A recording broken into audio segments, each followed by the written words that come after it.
¿Alguna vez nos hemos puesto a pensar qué es lo que conecta los momentos más importantes de nuestras vidas?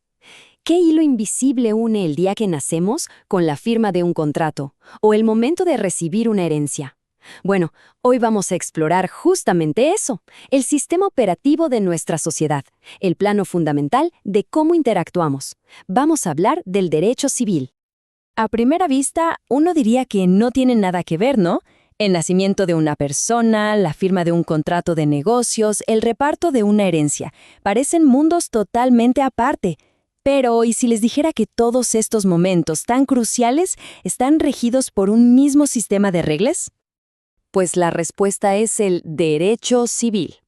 La mejor forma de entenderlo es imaginarlo como el plano maestro de nuestra vida en comunidad. Es como el manual de instrucciones que establece las reglas del juego para casi todo, desde que llegamos al mundo hasta que nos vamos. Porque, seamos sinceros, en cualquier sociedad, desde la más simple hasta la más compleja, siempre va a haber conflictos. El derecho, en esencia, es nuestro gran acuerdo social. Es la manera en que decidimos resolver nuestras diferencias de una forma ordenada y, sobre todo, predecible. Ok, entonces, ¿qué es exactamente el derecho? Si lo definimos de una manera más formal, juristas como Guillermo Borda dicen que es un conjunto de normas de conducta que el Estado establece con carácter obligatorio y, esto es clave, conforme a la justicia. Es básicamente la arquitectura de nuestro comportamiento social. Pero la idea va incluso un poco más allá. Santo Tomás de Aquino lo resumió de una forma increíble. El derecho es la propia cosa justa. O sea, su objetivo final no es solo poner orden y ya, sino alcanzar aquello que como sociedad consideramos que es justo y equitativo para todos. Muy bien.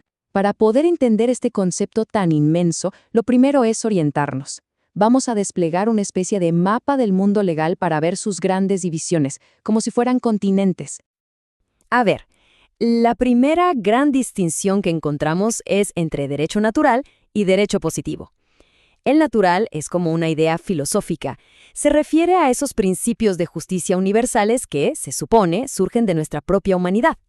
En cambio, el positivo es el derecho real, el que está escrito en las leyes de un país en un momento concreto.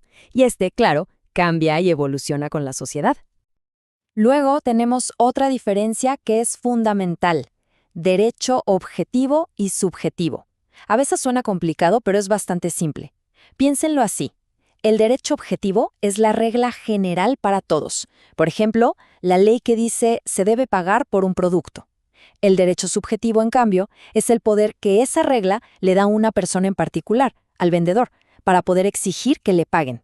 Es la norma versus la facultad personal para usar esa norma. Y finalmente llegamos a la división más conocida, derecho público y privado. El público, como su nombre indica, se ocupa de la relación entre el Estado y los ciudadanos, impuestos, leyes constitucionales, derecho penal. El privado, por otro lado, es el que se mete en las relaciones que tenemos entre nosotros, los particulares. Y es justo ahí, en el corazón del derecho privado, donde vive nuestro protagonista de hoy, el derecho civil. Ahora sí, nos metemos de lleno en el derecho privado. Vamos a explorar el derecho civil, que no por nada se le conoce como el derecho madre, la base de casi todas las interacciones legales entre las personas. ¿Y por qué madre? Porque el derecho civil es el derecho común, el que se nos aplica a todos por el simple hecho de ser personas. No importa la profesión o si tenemos un rol especial. Es el gran tronco del árbol del que, con el tiempo, se han ido desprendiendo otras ramas, como por ejemplo el derecho comercial. Y su alcance es enorme. Pensemos en todo lo que abarca. Regula nuestra existencia legal desde que nacemos hasta que morimos, nuestras relaciones de familia, nuestro patrimonio y propiedades, los contratos que firmamos, prácticamente todos los pilares de nuestra vida privada están ahí. Para que todo este plano no se quede en la teoría, vamos a aterrizarlo. Veamos un ejemplo muy concreto de cómo se escribe y, más importante, cómo se actualiza. Miremos la historia del Código Civil en Argentina. La historia es fascinante. Todo arranca en 1871 con el Código de Dalmacio Vélez Sarsfield, una obra monumental que unificó la ley del país. Pero claro, La sociedad del siglo XX no era la misma, así que ese código se fue parchando, con reformas parciales, hasta que llegó el gran salto en 2015. Ahí se decidió hacer un borrón y cuenta nueva, y se creó un código civil y comercial unificado y moderno. Fue una actualización masiva para que el plano legal, por fin, reflejara la vida del siglo XXI. Bueno, pero ¿de dónde sale todo esto? ¿Quién dibuja este plano? La realidad es que no es un solo documento. Se construye a partir de varias fuentes clave que son las que le dan su autoridad. Y esto tiene una jerarquía, un orden de importancia.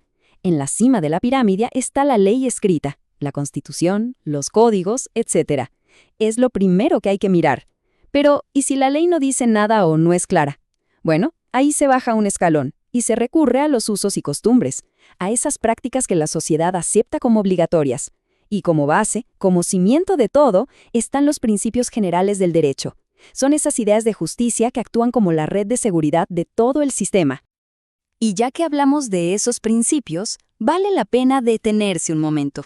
Son como las reglas no escritas que guían cómo se debe interpretar y aplicar todo lo demás. Podríamos decir que son el espíritu de la ley.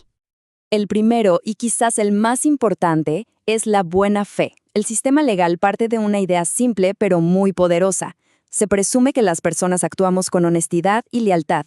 Es el control ético que nos impide, en teoría, usar las reglas para sacar una ventaja injusta. Luego está una idea fundamental, el abuso del derecho. ¿Qué significa? Que tener un derecho no es un cheque en blanco para hacer lo que se nos antoje. La ley pone un límite muy claro. No se puede usar un derecho solo para dañar a otra persona o de una manera que vaya en contra de su propósito social. Y finalmente, tenemos el concepto de orden público. Este es como un conjunto de reglas sagradas, de principios tan esenciales para la sociedad que nadie los puede cambiar, ni siquiera con un contrato privado. Son las reglas no negociables que protegen los intereses más importantes de la comunidad. Entonces, si miramos todo el recorrido, queda bastante claro que el derecho es mucho, mucho más que un simple libro de reglas. Es en realidad un espejo que refleja los valores, las prioridades y hasta las aspiraciones de una sociedad en un momento determinado de su historia. Y eso mismo nos deja con una pregunta final, que es quizá la más importante de todas. Si la sociedad está en constante cambio, si no paramos de evolucionar, ¿cómo debería evolucionar también su plano legal para seguir siendo justo, relevante y funcional? La respuesta a esa pregunta, en definitiva, es la que define nuestro futuro colectivo.